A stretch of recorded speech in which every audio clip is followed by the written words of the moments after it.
Hello students, my self CS प्रीति सिंह। बच्चों, आज हम बात करेंगे fail in CS exams, demotivate and quit CS। क्या बिल्कुल ऐसे ही विचार चल रहे हैं? बहुत सारे बच्चे जब एग्जाम देते हैं तो वो फेल हो जाते हैं और फेल होने के बाद वो बहुत ज्यादा निराश हो जाते हैं और उनके दिमाग में सिर्फ एक विचार चलता है कि मुझे CS छोड़ देनी चाहिए। आज इसी विषय पर हम चर्चा करेंगे। और बच्चों, मैं पिछले 14 सालों से CS स्टूडेंट्स को पढ़ा रही हूँ और उसी एक्सपीरियंस के बेसिस पर आज मैं आपके साथ सारी चर्चा करूंगी। सबसे पहली चीज ये है कि जब आप CS एग्जाम्स दे रहे हो तो आपको ये देखना है कि आपने एग्जाम दिए, आपके 45 मार्क्स आए और आपका एग्रीगेट नहीं बन पाया, इस वजह से आपका ग्रुप रुक गया है। तो क्या अब हमें छोड़ देना चाहिए? Answer is no. अगर आपके 40s में मार्क्स आ रहे हैं और एग्रीगेट आपका क्लियर नहीं हो रहा, इसका मतलब ये जो एग्जाम्स होते हैं ये आपको एक अपॉर्चुनिटी देते हैं अपने आप को रेक्टिफाई करने की, अपने आप को इंप्रूव करने की। लेकिन बच्चा मिस्टेक क्या करता है? बच्चे के दिमाग में सिर्फ एक ही थॉट चलता है, मैंने मेहनत करी मैं फेल हो गया, मैंने मेहनत करी मैं फेल हो गया, एंड गेटिंग सो डिमोटिवेट। उनके दिमाग में कोई भी सही विचार चलता ही नहीं है, जबकि वो बहुत गलत करते हैं। जब भी एक बच्चा एग्जाम की प्रिपरेशन करता है तो वो कुछ गलतियां करता है।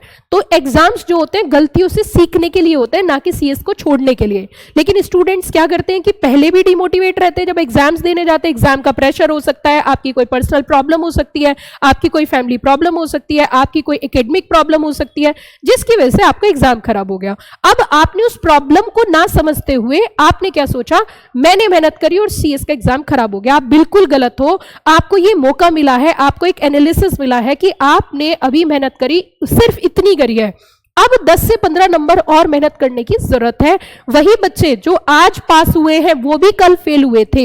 जो कल फेल हो रहा है वो आज पास हो रहा है, जो आज फेल हो रहा है वो कल पास हो रहा है। लेकिन वही बच्चे पास होते हैं जो जेन्युइन तरीके से पढ़ाई करते हैं। और कई बार जेन्युइन बच्चा भी फेल होता है। क्यों? जैसे कि मैंने आपको बताया, एग्जाम फोबिया हो जाता है, प्रेशर ले लेते हैं, या एग्जाम के दौरान कोई मिसहैपनिंग हो जाती है जिसकी वजह से उनके पेपर खराब हो जाते हैं। तो हमें हिम्मत नहीं हारनी, हमें आगे बढ़ना है। CS क्विट करके क्या सॉल्यूशन मिलेगा? फिर दोबारा से आप जिस भी कोर्स में जाओगे, जो भी कोर्स करोगे, उसमें भी मेहनत करनी है। If you have worth to join CS, you have worth to finish CS। आपको करना क्या है? आपको सिर्फ मैं बहुत सिंपल शब्दों में बता रही हूं, आपको यह देखना है कि हमारी मिस्टेक क्या है, हमने क्या गलतियां करी, वो सबको खुद को पता होती है। उस गलती को फाइंड आउट करो, उसको रेक्टिफाई करो और फिर दोबारा से धमाकेदार एंट्री दो और एग्जाम को क्लियर करो। क्योंकि छोड़ना कोई सॉल्यूशन नहीं है। क्या क्या छोड़ोगे जिंदगी में? ये सिर्फ एक रिजल्ट है, तो क्या जिंदगी छोड़ दोगे? आगे जीवन में जब आगे बढ़ोगे और मुश्किलें आएंगी तो क्या उन मुश्किलों से भाग जाओगे? एग्जाम में फेल होकर CS को छोड़ देना मतलब इस चुनौती से भाग जाना, और भाग जाना कोई सॉल्यूशन नहीं होता है। आपके पास हर वो चीज है जिससे आप इस एग्जाम को क्लियर कर सकते हो। इंसान को ब्रेन दिया है, हाथी के पास ब्रेन नहीं होता लेकिन ताकत बहुत होती है।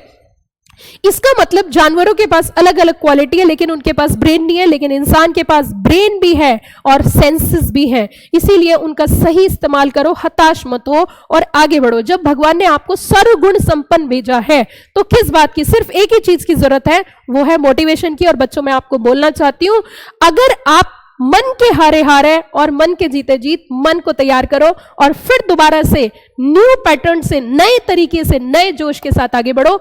100% आप क्वालिफाई करोगे। Thank you, have a nice day.